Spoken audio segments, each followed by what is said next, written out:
Eu gostava de conversar convosco hoje sobre 3 temas. Um primeiro tema muito rápido, que é o da previsão. Prever o futuro, prever a demografia, prever a economia, prever a sociedade. Tenho 1 ou 2 ideias que eu gostava de vos transmitir. O tema mais longo é o tema que me foi sugerido pelo Rui, que é o das famílias. E depois, finalmente, se houver tempo, um tema que está muito diretamente ligado à família, mas que é um tema especial, que é o tema do envelhecimento. Não é por eu já estar nessa idade que eu quero falar de envelhecimento, mas é que fala-se cada vez mais do envelhecimento e eu vivo com alguma acidez, porque acho que envelhecer é bom. E quando soube falar no envelhecimento na televisão e nos jornais, é sempre um drama. O mais terrível problema da sociedade portuguesa é o envelhecimento. O mais grave problema da sociedade portuguesa é o envelhecimento. Quando, em princípio, o grave problema é morrer antes. Envelhecer não é um problema. Depois há outro problema, que é o da preparação do envelhecimento, mas isso é outra coisa. Se tivermos tempo e houver curiosidade da vossa parte, podemos conversar um pouco sobre isso. Começando rapidamente pela questão da previsão, porque eu insisto muito em falar nisto, mesmo se não parece que venha totalmente a propósito. A pergunta que me foi formulada pelo Rui, se eu estou a citar bem, nunca mais haverá famílias como antigamente. Certo. Ora, a minha resposta, para começar, a minha resposta é muito simples e muito direta, e que são, sim, haverá sempre famílias como atualmente, como antigamente e como atualmente, só que haverá mais famílias, novas famílias e mais variedades de famílias. As famílias atuais não serão as únicas, talvez mesmo não sejam as principais, mas vai haver muitas famílias diferentes, com diferente composição, diferentes funções, e é isso que é interessante pensar, antecipar, prever, uma vez mais, não me meto nisso. E só a história futura e as populações é que virão dizer se as famílias que aí vêm são melhores que as dois ou se são piores que as dois. Não é possível desde já.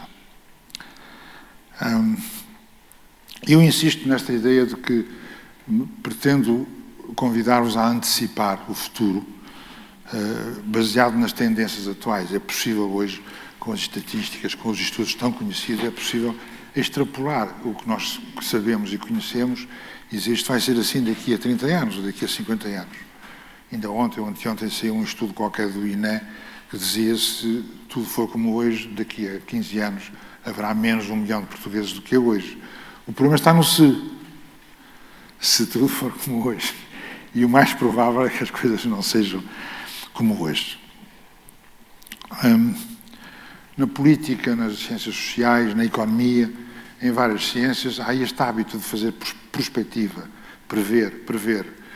O planeamento, o orçamento do Estado, o planeamento a 5 anos, a 15 anos, e foca muito, vamos prever como é, vamos preparar os cursos superiores que vão ser precisos, preparar os médicos que vão ser precisos daqui a 20 anos, preparar os sociólogos ou os professores que vão ser precisos daqui a 30 anos ou 40, e esta ideia de que isto dá resultado, o resultado é sempre muito menos, muito menor, e nós cá em Portugal, como no resto do mundo, quando se tentou criar um número de médicos adequados às necessidades futuras, ao fim de 5 anos estava tudo estragado, nem havia tantos médicos, havia mais ou menos, havia menos doentes ou mais emprego.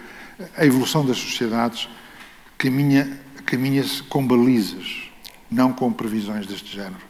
Caminha-se com vetores, parâmetros, balizas, marcos, mas nunca esqueçamos que há o imprevisto, que o mundo é muito maior do que nós e que há as escolhas. As sociedades e as pessoas fazem escolhas que de repente têm consequências a curto prazo, a médio prazo.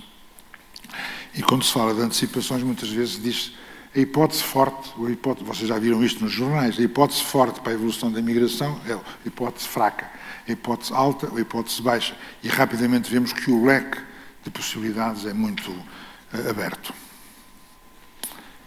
Eu vou-lhes dar 4 novidades para mostrar o que são os fiascos da previsão. Um dos mais importantes acontecimentos que jamais ocorreu na demografia portuguesa foi a imigração dos anos 60 a 75. Não há uma linha em toda a literatura demográfica, estatística, económica, social, até 1962, que jamais tivesse ocorrido. Falava-se na imigração para o Brasil, a imigração para o Canadá, a imigração para as colónias de então. Nunca ninguém lhe passou pela cabeça que 1,5 milhão de portugueses ia sair em 10 anos. Foi avassalador para a sociedade portuguesa. Este exemplo não é assim tão linear, porque tem outras circunstâncias, mas nunca ninguém previu que em Portugal, em 75, iria ocorrer um fenómeno que é talvez o maior movimento de massas em tempos de paz de população na Europa, que foi o regresso de repatriados, a vinda de repatriados, o regresso de retornados da África. Foram 650 mil que chegaram a Portugal em ano e meio. Nunca ninguém previu, nem tinha qualquer esperança. E isto tudo mudou a sociedade portuguesa. Mudou a sociedade, mudou a demografia, mudou a economia, mudou tudo. Mais perto de nós, e nós aí já tínhamos talvez mais obrigações de saber mais, entre 90 e 2000, chegaram 300 mil imigrantes a Portugal estrangeiros. Ninguém previu. Ninguém lhe passou pela cabeça que iam chegar 120 mil brasileiros, 140 mil ucranianos. Quem jamais pensou, um ano antes, ou um mês antes, que iam chegar a Portugal 140 mil ucranianos, país com quem a gente não teve talvez nenhuma relação direta nos últimos 2000 anos, pelo menos. E, finalmente, ninguém previu a nova imigração, neste caso com um E, a nova imigração que ocorreu e que está a ocorrer em Portugal entre 2010 e 2020.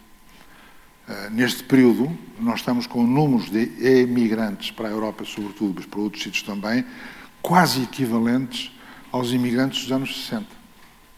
O que é, não digo que mete medo, mas obriga à reflexão. Porque nós, nos anos 60, habituámos muito a dizer que Portugal era um país pobre, não havia emprego, não havia indústria, a Europa estava a crescer, a Europa estava...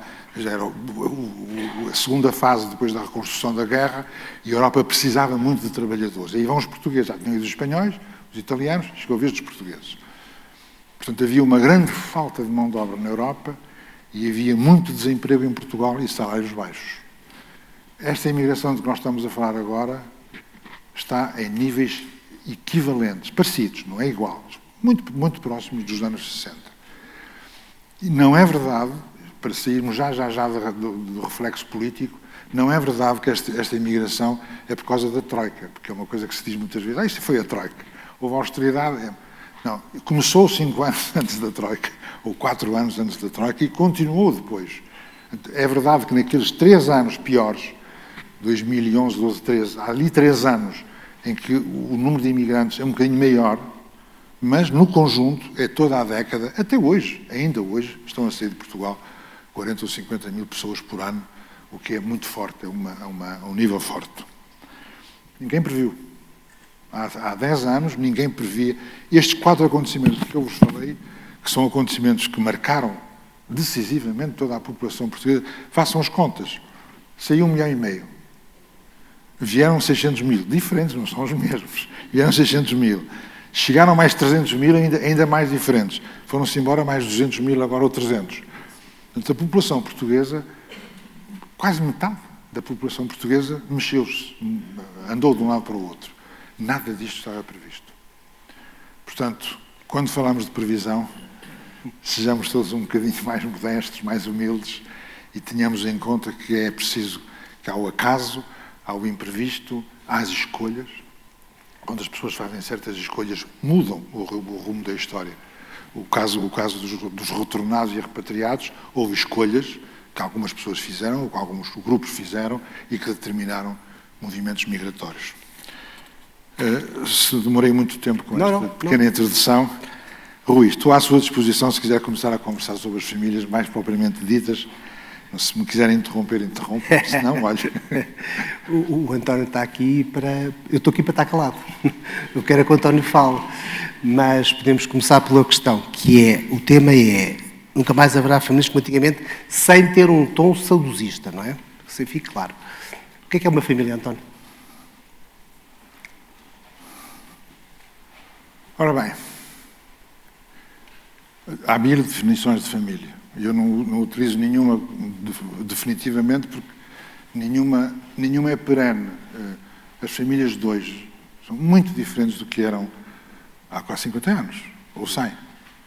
A família de há 150 anos, a família que nós conhecemos, a família clássica de que nós falamos, quando pensamos em família, pensa-se sempre pai, mãe, filhos. Chama-se isto família nuclear. Depois alarga-se ligeiramente e acrescenta-se uma geraçãozinha para cima, os avós, e uma geraçãozinha para baixo, os netos. E esta é a família já ligeiramente alargada. Depois, daí para a frente, começa a ver os irmãos, os sobrinhos, os tios, os primos, os tios-avós, os sobrinhos netos, e começa a se alargar. Ora, esta noção de família nuclear que nós conhecemos melhor é uma família que tem 200 anos, talvez, tem 50 anos, 200 anos. É muito frequente as pessoas pensarem que a família sempre existiu, sempre houve. Em Roma havia uma família, que na Grécia havia uma família, que no Egito havia uma família. Havia. Portanto, aí vamos à definição. É um agregado de pessoas que, por biologia, vínculo familiar, associação voluntária ou escolha, se juntam para organizar trabalho, reprodução, economia doméstica, lugar na sociedade, para organizar em pequenos grupos. Isto é um núcleo. Mas há sempre sangue? Ou pode haver pessoas que não são do mesmo sangue? Da mesma linhagem direta? As pessoas com o mesmo sangue são relativamente recentes. Há 500... O melhor exemplo é os imperadores. Os imperadores de Roma, toda a gente sabe quem são os imperadores. Não é preciso ir buscar pessoas anónimas. A maior parte dos imperadores romanos, dos filhos que tinham, alguns deles tinham muitos, a maior parte dos filhos, quer dizer, a mais pequena parte eram filhos da mulher. Isto é, da principal mulher. Depois havia os filhos das outras mulheres. Depois havia os filhos das namoradas. Depois havia os filhos das favoritas. Depois havia os filhos de que ninguém sabia de onde vinham. Depois havia os filhos adotivos. A situação deles era exatamente igual. Um filho adotivo, ou um filho de uma mãe qualquer, ou o filho daquela mãe, ou o filho da mulher da favorita. Aliás, as favoritas também mudavam. Quem era favorito hoje não era favorito uns anos depois. E é muito frequente que quem sucede ao imperador não é o filho. O caso mais flagrante é o Adriano. O Adriano teve uma paixão assolapada por um rapazinho de 18 anos ou 17 anos, chamado Antonino, que foi namorado dele durante anos, nos últimos 10 ou 15 anos da vida dele, foi o namorado dele, depois de ser namorado adotou e depois de ele adotar fez dele imperador, pura e simplesmente, é o sucessor ao imperador Adriano. E nos livros vem filho de Adriano. Não, o Adriano também era filho de Trajano. Estes filhos não são os mesmos filhos que nós falamos hoje, que são os filhos naturais, biológicos, mas que já começa a haver filhos adotivos. E se nós olharmos bem para algumas das famílias que nós conhecemos todos, em que começa a haver, ele foi casado 2 vezes, ela foi também casada 2 vezes.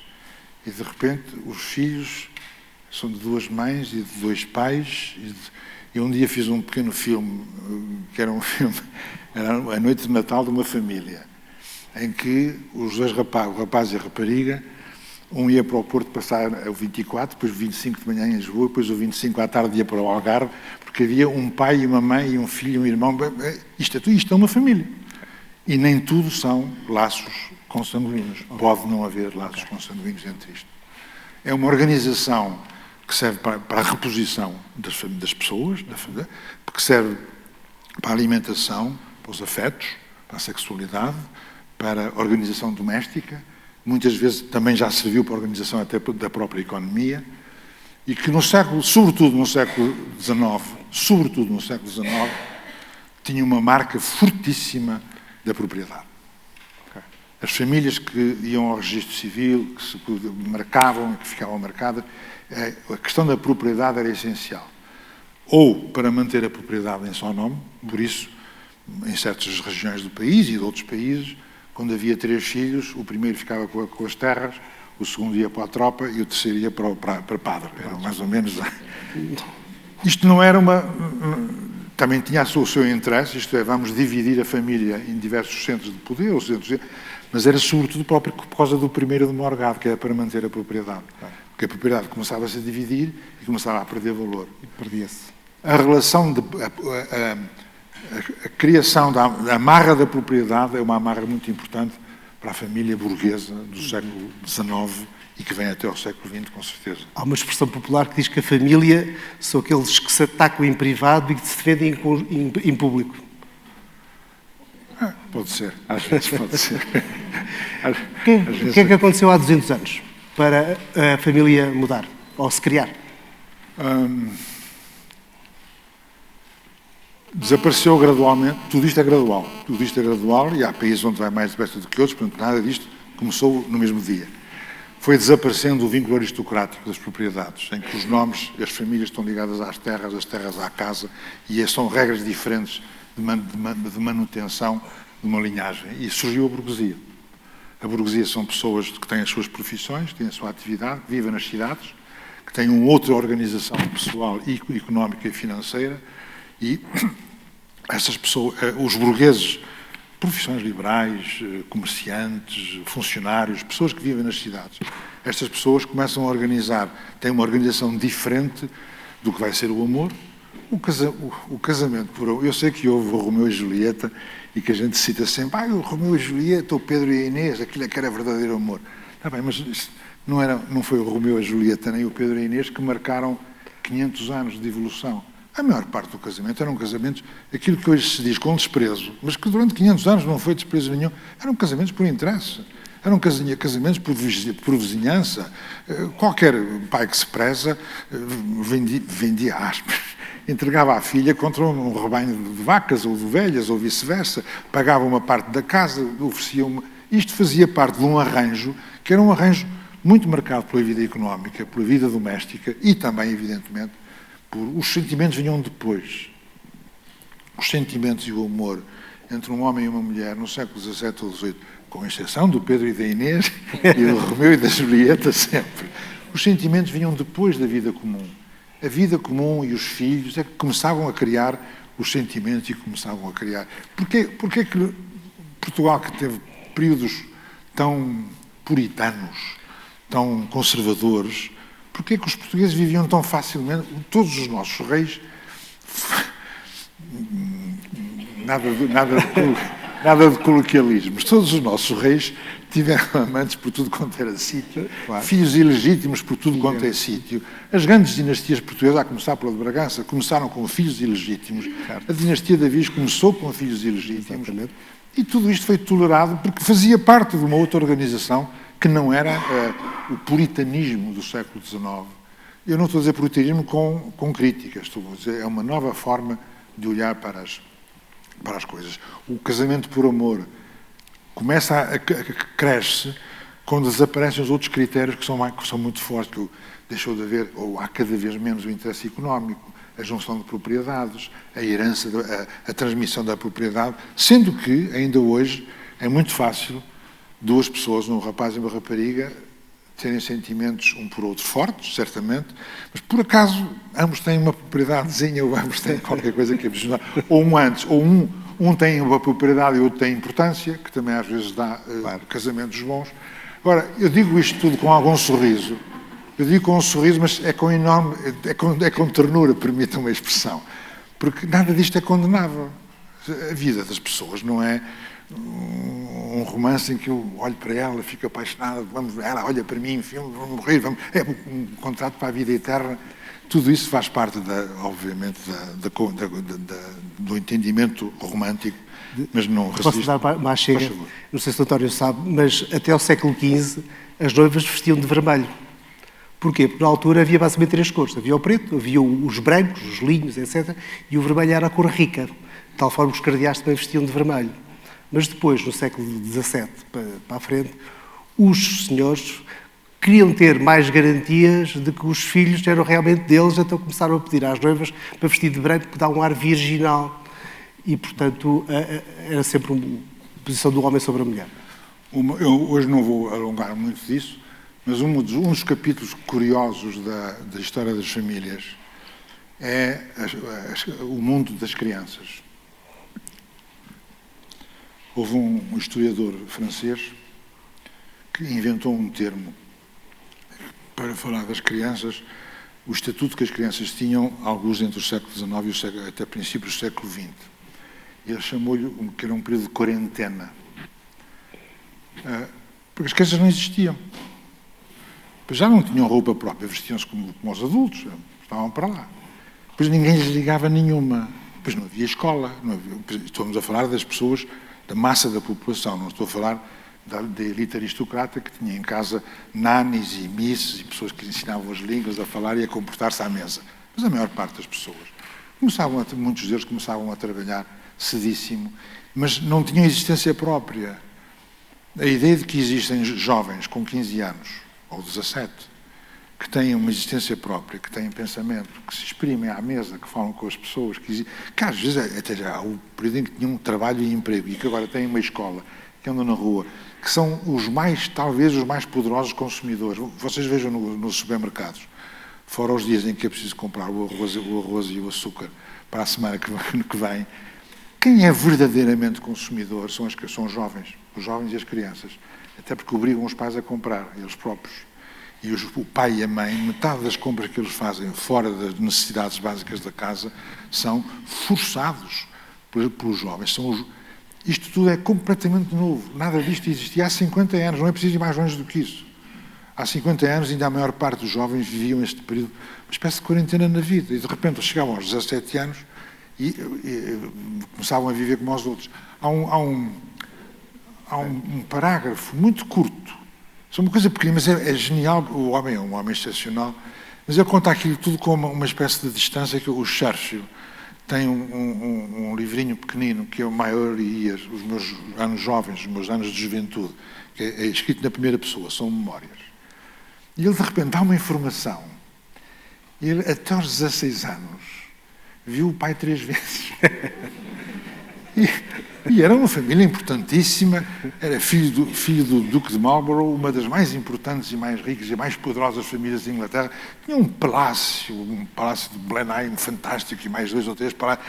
E é uma família unidíssima, muito unida. Toda a gente sabe quem são os irmãos do Churchill, o pai, os filhos, os sobrinhos. Não é? E eu disse, eu tenho muita pena. Vi o meu pai 3 vezes antes de chegar. Quando cheguei aos 15 anos, então começou a conversar com o pai e começou a ter uma relação com ele. Portanto, tínhamos sempre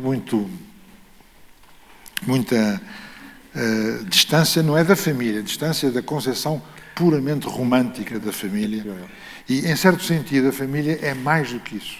A família é mais interessante, muito mais interessante, mais rica, mais contraditória, com mais invenção, com mais tudo, do que a estrita família romântica de que nós herdamos e que vem nos livros e que não é. Deixem-me agora falar-vos muito rapidamente da demografia, porque a demografia vai influenciar as famílias e resulta das famílias.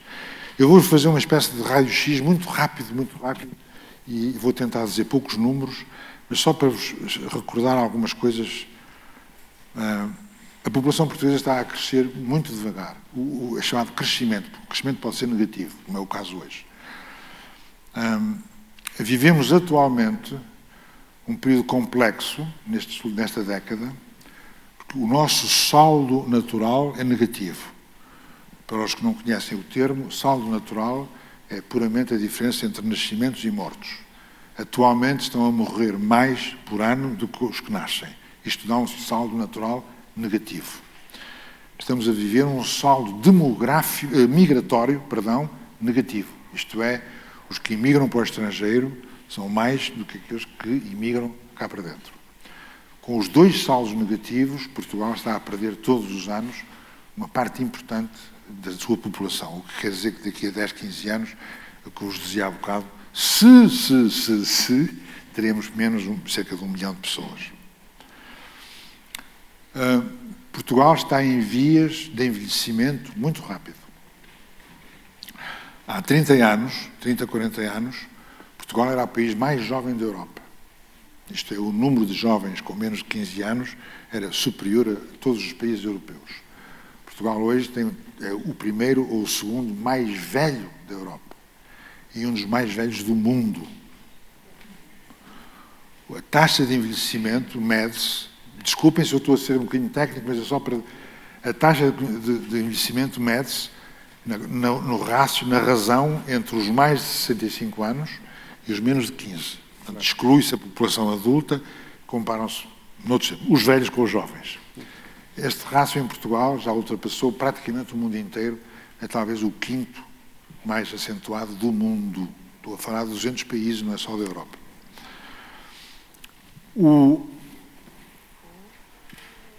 Na média europeia, na média da Europa, as populações com menos de 15 anos são 17%. Em Portugal já são 12, 13. Portanto, a população jovem está a baixar. O problema grave, o problema sério, não é grave, é sério. O problema sério não é de Portugal ter uma população envelhecida. O problema sério foi a rapidez com que isto se fez. A taxa de natalidade... a causa mais séria do envelhecimento não é necessariamente, como os políticos dizem sempre isso, isso é o Serviço Nacional de Saúde e é os médicos.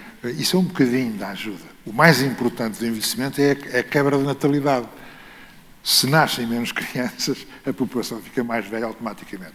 É verdade que em Portugal, a saúde pública, os serviços públicos de saúde, a mortalidade infantil, que é o nosso grande êxito do ponto de vista da saúde, foi a quebra. Nós passamos do pior país do mundo para um dos melhores do mundo. Tínhamos 80 por 1000 de crianças que morriam com menos de um ano e agora temos 2. Foi uma quebra absoluta. Somos dos países mais bem colocados no mundo. Portanto, a água potável. Portugal está muito, muito depressa com a água potável. A água não potável é uma das grandes causas de morte de crianças. Era há 50 anos. Quando eu nasci, a minha esperança de vida era 50 anos. Já cá cantam mais 27 ou 28 e espero que não acabe tão cedo. E, portanto, não vamos esquecer que o grande problema do envelhecimento é a quebra da natalidade. Este, sim, é um problema sério. A esperança de vida cresceu muitíssimo. Nós estamos atualmente, as mulheres com 82, 83 anos, uma mulher que nasce hoje, a esperança de vida ao nascer. E os homens estão com 78, 79 por aí. Daqui a 10 anos, estaremos mais ou menos com as mulheres 85 e os homens 82, 83, o que é elevado para a Europa, é dos mais elevados também. António, nós e a Espanha, não é? Somos dos dois países, nós e a Espanha, os dois países com mais... E a Espanha, curiosamente, tem uma diferença em relação a Portugal e ao resto da Europa. A Espanha tem uma taxa de esperança de vida, já hoje, de 85 anos, o que é, eu não sei explicar. Dá para concluir que a dieta mediterrânica pode... Há uma hipótese é essa, mas nós também temos dieta mediterrânica, mais ou menos. Mas não é um mistério, é um caso que merece estudo.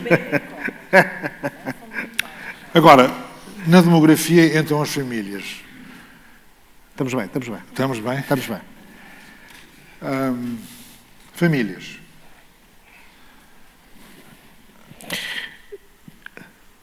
Agora vou-vos assustar um bocadinho. Vou dizer coisas banais, mas que vocês não costumam juntar. A dimensão média de uma família em Portugal, dimensão média, são 2 pessoas e meia. Já não é pai, mãe, filho. É pai, mãe, meio filho. Ou um homem, uma criança e meia. 2,5. O número de crianças que uma mulher portuguesa tem é de 1,3. 1,3 é o mais baixo da Europa e é muito, muito, muito abaixo daquilo que se chama a taxa de reposição. A taxa de reposição é 2,1. É muito curioso, cada vez que se diz isto, alguém pode dizer, mas porquê é que é 2,1? É porque, estatisticamente, ao nascimento, nasce um bocadinho mais de rapazes que de raparigas.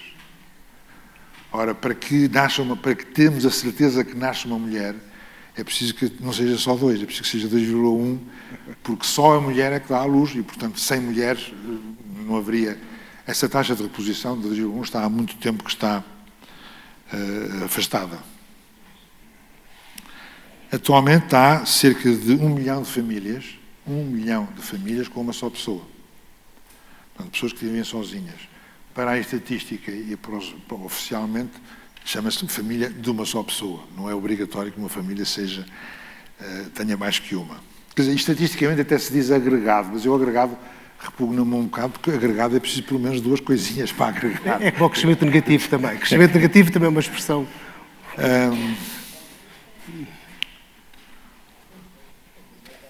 O número de casamentos civis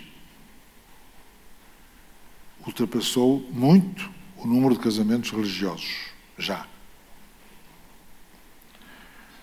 O número de uniões de facto ultrapassou o número de casamentos. Já há mais uniões de facto em Portugal, à antiga, pessoas a viverem juntas, do que casamentos, seja católicos, religiosos, seja civis. As uniões de facto superaram os casamentos. O número de divórcios continua sempre em crescimento. Atualmente estamos com entre 7 e 8 divórcios por cada 10 casamentos. É uma taxa altíssima, altíssima para qualquer país do mundo. Vocês sabem que antigamente, isto é uma graça que deu-me para investigar isso há muitos anos. Antigamente, no final do século XIX, os anuários estatísticos tinham a população e os nascimentos.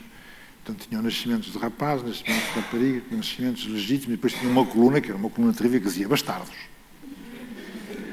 Aquilo durou só uns 20 anos e houve um bocadinho de consciência moral, de dizer, não, o bastardo é feio, é um insulto, e passou-se a dizer ilegítimos, filhos ilegítimos. E durante 10 ou 20 ou 30 anos, eu me lembro-me, quando eu era muito menino, ainda se dizia filhos ilegítimos. Aquela filha ilegítimo. Com a consciência, chamar um rapaz, uma rapariga, uma criança, ilegítimo, não calha bem.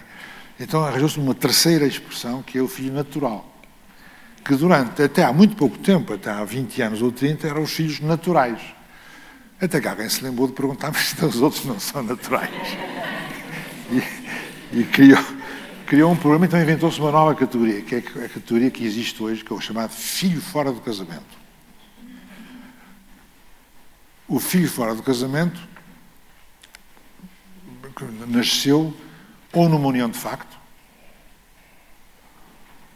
ou de uma mulher que fez um filho sozinha e acabou-se, ou de uma mulher que vive sozinha, ou até pode ser um homem, mas não foi ele que teve a criança, obviamente, mas noutro sítio. O número de filhos fora do casamento é maior, o de nascimentos de crianças fora do casamento é maior já hoje do que o número de crianças nascidas em casamentos. Isto é muito recente, isto é desde há 2 anos, 3 anos, mas o que é que isto quer dizer? Que há muitas mulheres que vivem, as chamadas famílias monoparentais, são filhas, é a mãe que vive sozinha. 99% das famílias monoparentais é a mãe que vive sozinha, não há praticamente pais a viver sozinhos com filhos. Os filhos fora do casamento são filhos de mães que vivem sozinhas com filhos e filhas de uniões de facto. Ou então desta nova realidade que são 2 pessoas que vivem separadas, sem coabitação, mas que têm um filho conjunto. E isso existe, e há muitos casos em Portugal. Não é tão raro quanto isso, vivem separados, têm uma ligação afetiva, afetuosa, eventualmente económica ou cultural, seja o que for, mas não vivem na mesma casa e têm filhos em conjunto.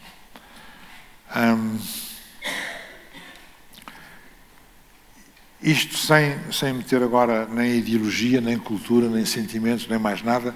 Isto são algumas realidades numéricas de base que é preciso termos em conta, porque quando falamos das novas famílias e de tendências, é preciso ter em conta que isto que é assim, já não é aquilo que nós pensávamos que era há 30 ou 40 anos. No enquadramento familiar, eu gostava de sublinhar, não são factos, são factos, mas não são revelações deste género, que eu gostava que nós tivéssemos sempre na cabeça. Comparássemos com há 50 anos, ou 50 anos, basta. Hoje, pai e mãe têm quase sempre atividade. Ambos têm ocupação e atividade em emprego. Isto alterou completamente a função da família. Quando eu era criança, a maior parte das mulheres estavam em casa, quer dizer, trabalhavam, costuma dizer que não trabalhavam, trabalhavam imenso, trabalhavam em casa, eram domésticas, não trabalhavam, não tinham ocupação com o emprego. A maior parte das pessoas trabalham fora de casa, ao contrário do que era há 50 anos e há 100, há 200. A escolaridade universal teve um efeito, eu não quero dizer destruidor, porque estou a fazer juízo de valor, transformador. A escolaridade universal e obrigatória de 12 anos tem um efeito transformador da família que nem se imagina. Porque uma das funções principais da família, que é a educação e o cuidado das crianças e dos jovens, desapareceu, ou está a desaparecer, porque é a escola que faz tudo. A escola pega nas crianças às 9 da manhã, ou 8h30, 9 da manhã, e há cada vez mais pressão para as crianças ficarem na escola até às 5, até às 6, até às 7. Até porque há pessoas que trabalham mais tarde e não podem ficar sozinhas com as crianças na rua. Conhecem essa conversa toda. Pai e mãe trabalham cada vez mais em serviços e em serviços dispersos, cada vez menos em sítios concentrados. Agricultura, por exemplo, fábricas industriais, que criavam concentração de população e mais próximas umas das outras.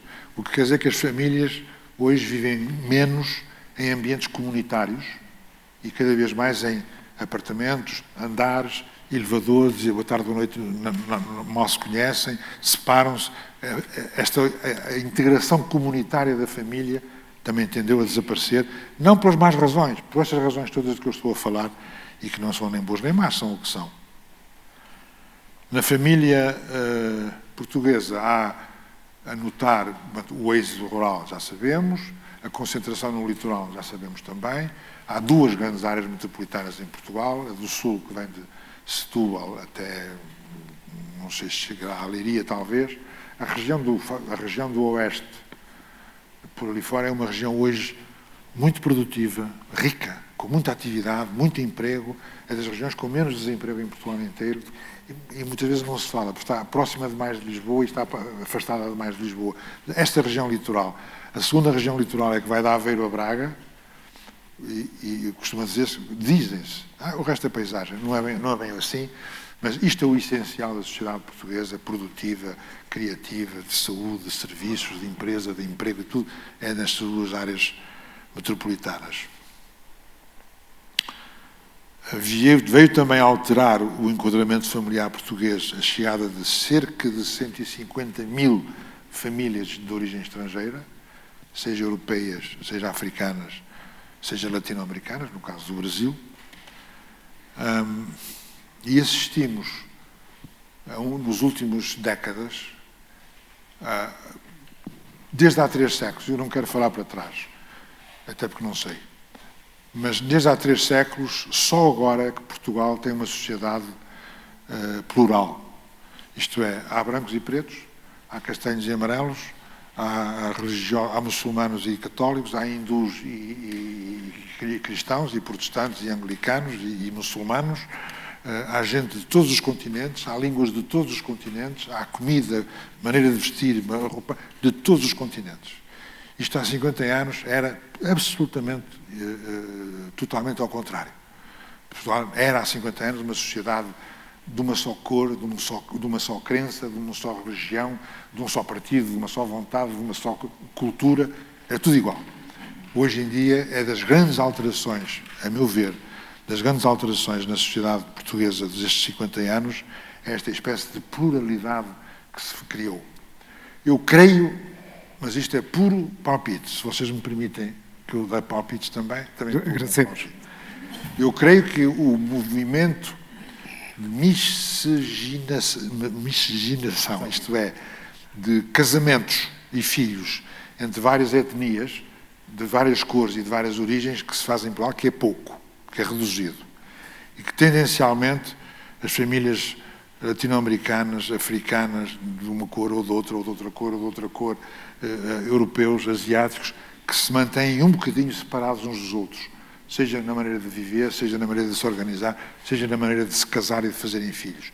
Mas isto, como não há elementos sérios sobre isto, não posso avançar muito. De qualquer maneira, a meu ver, e positivamente, a sociedade portuguesa é hoje uma sociedade plural, onde se come, se bebe, se ama, se adora, se reza-se, de todas as coisas e feitios. Isso, para mim, pessoalmente, é bom que seja assim. O que são as novas famílias? Uniões de facto, como vos disse, são maioritárias já. Dentro das uniões de facto, 2/3 têm coabitação, 1/3 é sem coabitação, as pessoas não vivem juntos. Terceiro tipo de novas famílias, monoparentais, sobretudo com a mãe sozinha. Terceiro tipo, o quarto, famílias feitas em que tanto ele como ela já vão no segundo ou no terceiro casamento e, portanto, há filhos, meios irmãos, um quarto de irmão, um quinto de irmão.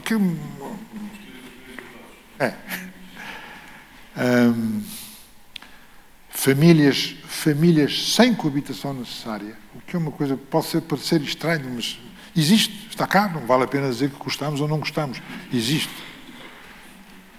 Depois começa a haver, com algum significado, comunidades de residência que não são comunidades de residência estritamente familiar.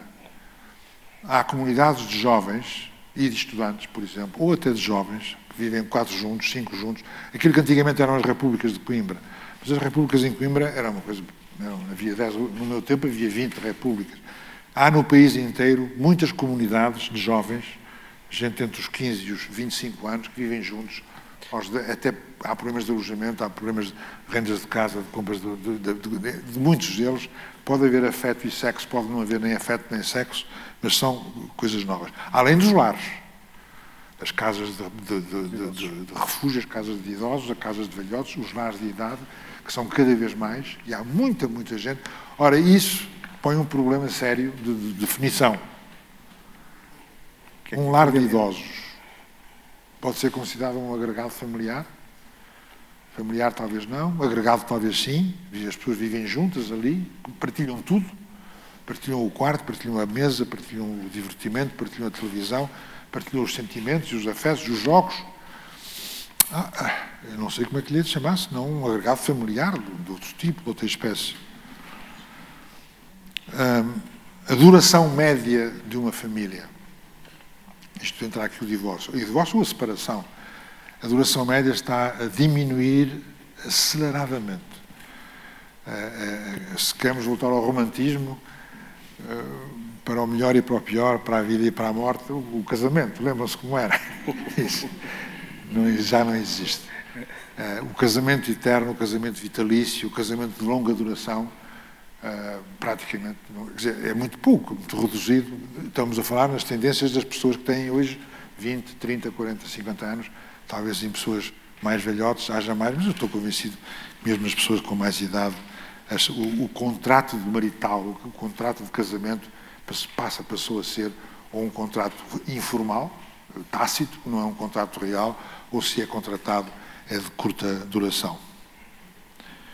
E depois há um género que está a surgir agora e com certamente ainda dificuldades do ponto de vista estatístico, mas já com uma realidade importante, que são os casamentos por escolha e por escolha de género. Isto é, casamentos entre mulheres, casamentos entre homens, que estão a começar, ou uniões de facto entre homens e uniões de facto entre mulheres, e cujo número, por diversos sinais que são dados, até já mesmo nos impostos, no fisco, nos serviços de saúde, nas escolas, nos pais das crianças que estão nas escolas, começa-se a perceber que é uma realidade importante, já consolidada, consistente, ainda não se sabe, não se tem os números certos.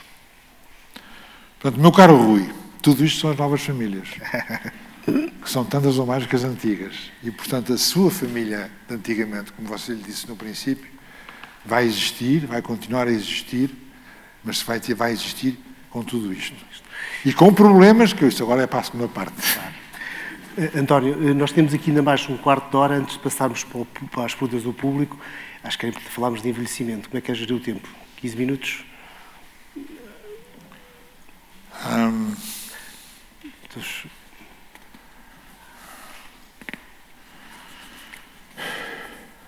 Bah, 20 minutos, pronto. Estou simpático hoje.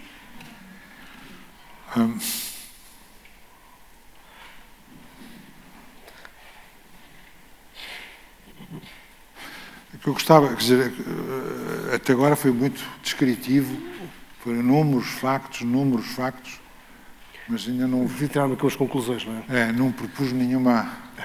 Tudo isto merece muita reflexão, evidentemente. Claro. A sociedade vivia organizada com as famílias, para o melhor e para o pior, mas era assim. A pergunta que se faz é se esta tendência que está a correr e que eu tentei descrever um bocadinho, eu sei que foi um bocadinho apressado e tudo, mas é o tempo que temos. Isto é melhor para a liberdade individual ou pior? Isto é melhor para a democracia ou pior? Isto é melhor para o equilíbrio psicológico de cada um de nós ou pior? Isto é melhor para a segurança e para a proteção ou pior? As crianças são educadas melhor ou pior? Os velhos envelhecem pior ou melhor? Estas são as verdadeiras perguntas que nós temos de fazer em relação a isto. Quando eu dizia há bocado que envelhecer não é um problema, mas há um problema, que a sociedade não está preparada para os velhos. Não está preparada de todo. E eu acho que a sociedade também não está preparada para esta espécie de explosão de modos de vida e de modos de organização. E eu nem sequer fui mais longe, de propósito, já o tempo é sempre assim. Com a família, o Rui, num mail que trocou comigo há 2 ou 3 dias, mencionou isso. E disse, a família e a religião eram 2 bases da organização da sociedade. As bases, sim. Não são únicas, mas são 2 bases. E isso é verdade. Estamos a falar de Portugal e mesmo noutros países, e mesmo em sítios que não são necessariamente cristãos. A família era uma espécie de veículo religioso. A família levava as pessoas à religião. No meu tempo, quem ia à missa eram as famílias, não eram as pessoas. Não havia uma pessoa que fosse à missa. Ia-se à missa a família, o pai, a mãe, o avô, a avó, os filhos, os netos, toda aquela tropa fandanga. Ia normalmente ao meio-dia às 11 horas, ou ao domingo ao meio-dia ou às 11 horas, íamos todos à missa. Isto é só uma brincadeira para ilustrar. Havia uma relação forte entre família e a religião. Esta relação explodiu. Até porque, como vos disse, menos de 1/3 dos casamentos são católicos. Mas muito menos ainda. Ora, nesta relação, vamos dizer, eu penso que nós vivemos uns com os outros graças a talvez quatro coisas importantes. Uma que é a lei e o direito. Outra que é o costume, os costumes que nos aproximam, que nos juntam, que nos ligam. Outra é a moral.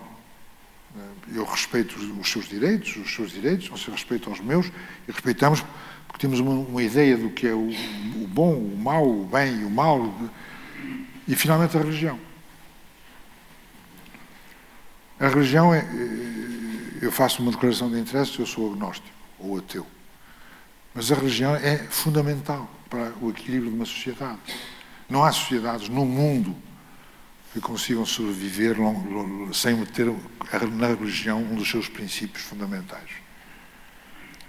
E não é só por causa das cantatas do Bach, e não é só por causa dos quadros de Della Francesca e do Leonardo da Vinci que a religião é importante por tudo o resto.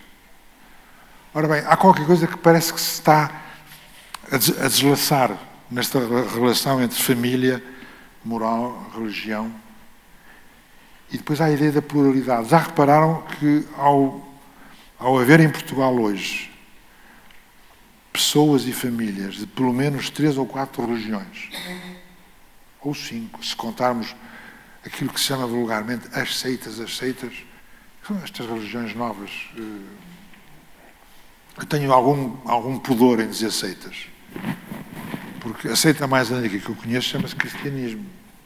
Há 2000 anos os cristãos eram uma seita, que os judeus e os estes e aqueles outros e os romanos não gostavam muito. E, portanto, dizer seitas às religiões hoje, que já têm 500 mil de membros, há religiões em Portugal que têm 500 mil de pessoas, de crentes, ou afiliados, ou sócios. Se nós pegarmos isto tudo, nós sentimos que com cada religião vêm princípios morais diferentes. Ou podem vir princípios até jurídicos diferentes. E até onde é que pode ir a coexistência na mesma sociedade de diferentes religiões, parece-me fácil. Diferentes morais, começa a ser difícil. De diferentes ordens jurídicas, não me parece possível sequer. E o caso mais flagrante e mais evidente é o da poligamia. Nós temos em Portugal, existem em Portugal, muitos casos de poligamia. Mas é uma poligamia informal, em que um homem vive com 2 mulheres, 3 mulheres, tal como vivia no respectivo país de origem. Só que cá não é reconhecido. Mas este problema vai se pôr um dia.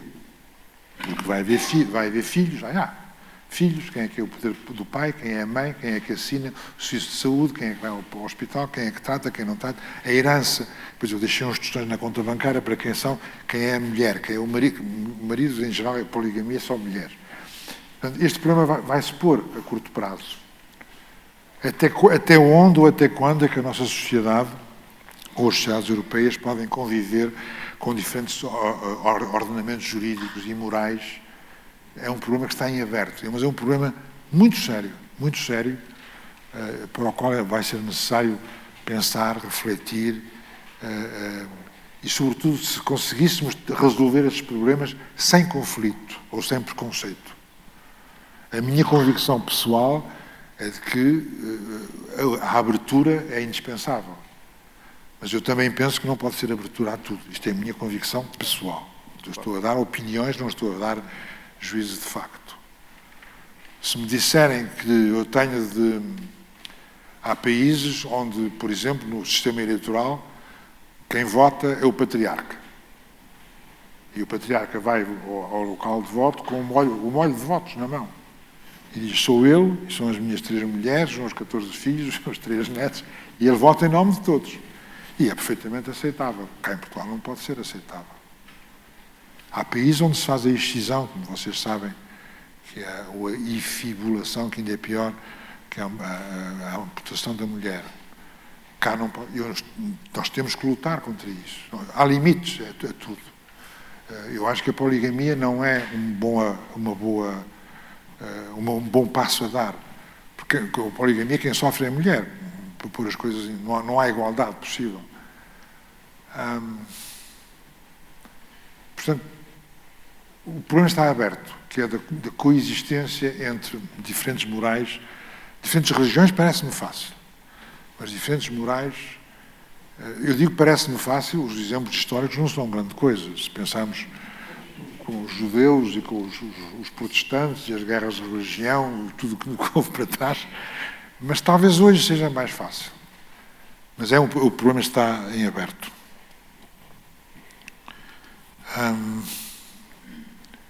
A própria organização da família interna. Quando às vezes pessoas, um casal de 30 anos ou 40 anos que têm filhos com 10 ou 15 e me falam da vida, o que é a vida deles em casa. E eu me lembro do que era a minha vida quando eu tinha 12 anos e os meus pais. A organização interna das casas, da autoridade dos pais, da autoridade do pai, da autoridade da mãe, o que era uma família patriarcal, isso explodiu, arrebentou tudo, explodiu tudo e, em muitos casos, ainda bem. Mas também se perderam coisas no caminho. Também se perdeu aquilo que se costuma dizer, o princípio da autoridade, da transmissão de conhecimento, da transmissão de informação. Será que o pai é igual aos filhos? Hoje diz que sim, no meu tempo dizia-se que não. A estrutura interior do poder da família e da função está também em discussão e em causa.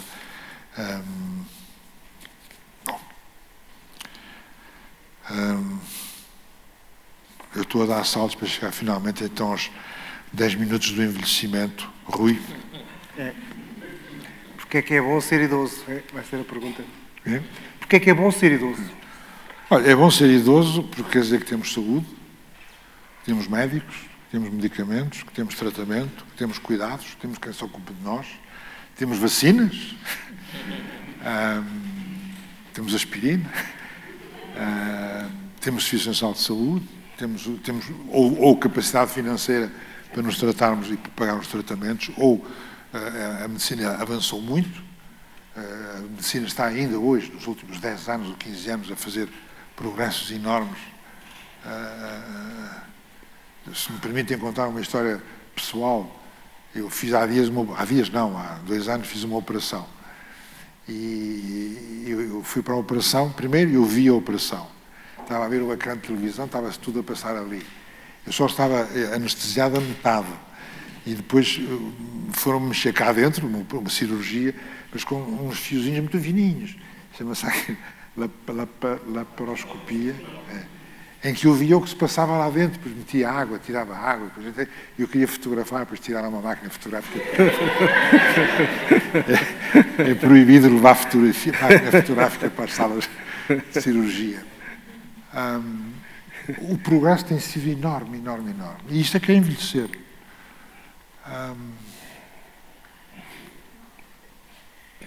Deixem-me dar-vos 2 ou 3 números. Já vos disse, 83 anos, a Espanha 85. Dentro de muito pouco tempo, a população idosa, isto é, mais de 65 anos, vai chegar a 3 milhões de pessoas.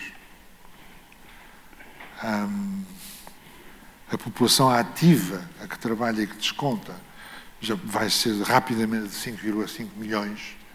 Portanto, há poucas pessoas a trabalhar para sustentar a terceira idade, que se não fizeram poupanças que chegassem, tem que ser o sistema de segurança social.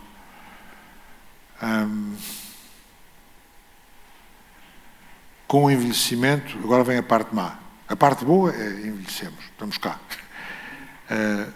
Diminui a população ativa, quer dizer que diminui o crescimento, diminui a produção, diminui a produtividade, aumentam os custos da segurança social, aumentam os custos de saúde, enorme pressão financeira da segurança social e do orçamento do Estado. Não se sabe por que razão, ou antes pensa-se que se sabe por que razão, mas parece um assunto misterioso. Com o envelhecimento diminuem as taxas de poupança. Portanto, quanto mais uma pessoa envelhece, menos poupa. As razões podem ser muitas, porque ganha menos, porque pensa menos que tem 30 anos à frente de vida, ou 40, portanto vou gastando por conta, ou então dá em vida aos filhos e aos netos para se ver livre desse assunto. As razões são muitas. Aumentam as chamadas doenças de idade, as demências, todas essas doenças complicadas que vocês conhecem. Há um maior stress psicológico nas famílias. Envelhecer tem muitos problemas deste género. O que é natural. Nós não podemos ter só a parte boa, que é de viver mais tempo e estarmos cá mais tempo. Ser mais criativos, poder trabalhar, poder inventar, fazer cinema, música, jogar as cartas, passear. Tudo é bom desde que seja o que se quer fazer.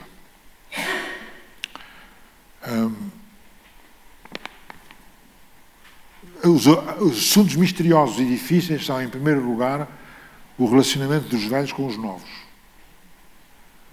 E parece que as notícias não são muito boas. Isto é, a tendência é para que os mais novos se afastam, deixam-me ir, se desinteressam, têm outra vida, outra maneira.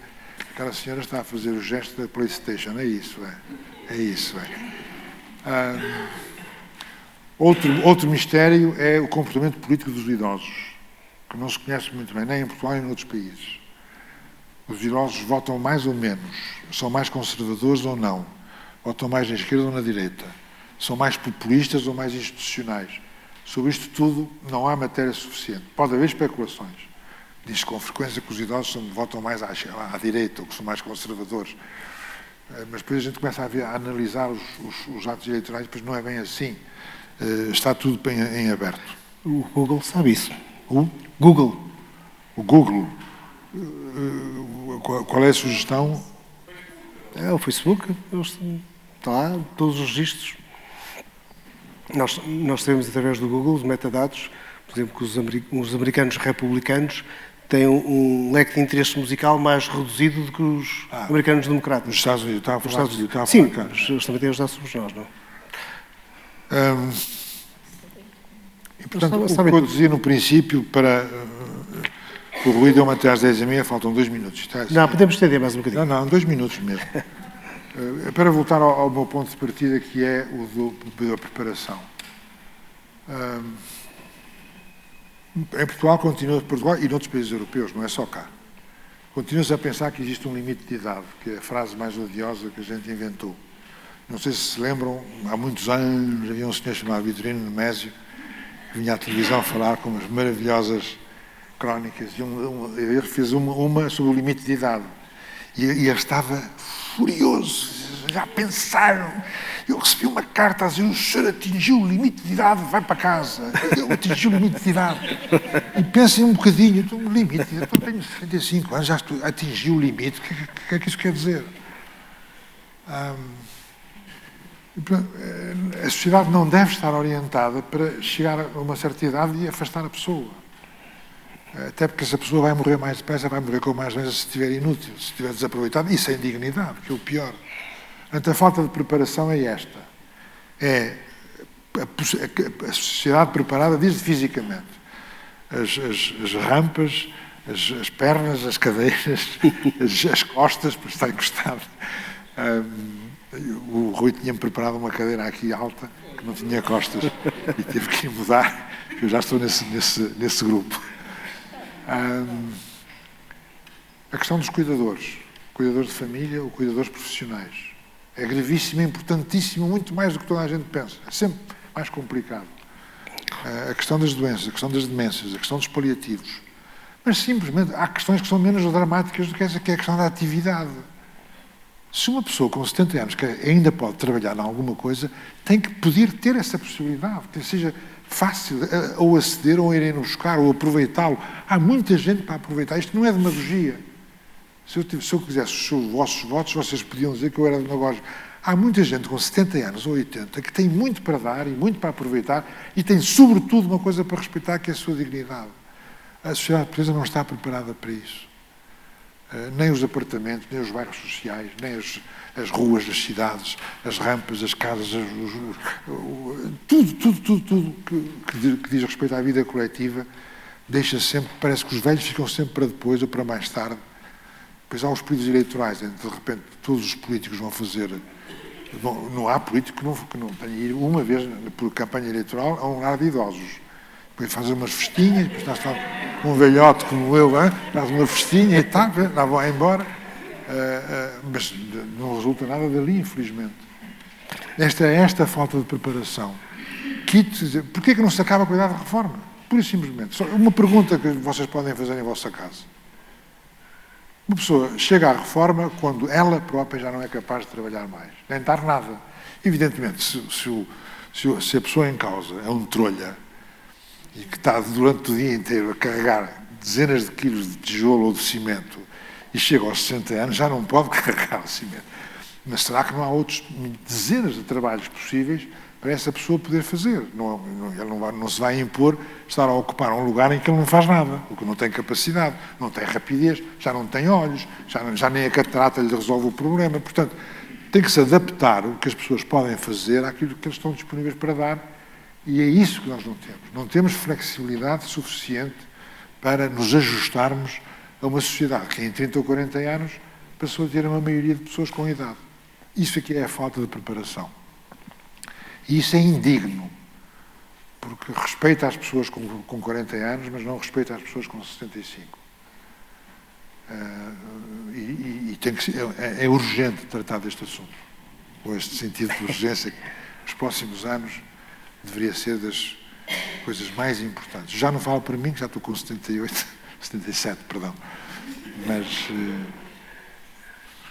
pronto, desculpem-me esta parte final de conversa assim um bocadinho atropelada, mas acho que consegui caber dentro de uma hora, Rui. Muito obrigado pela vossa atenção.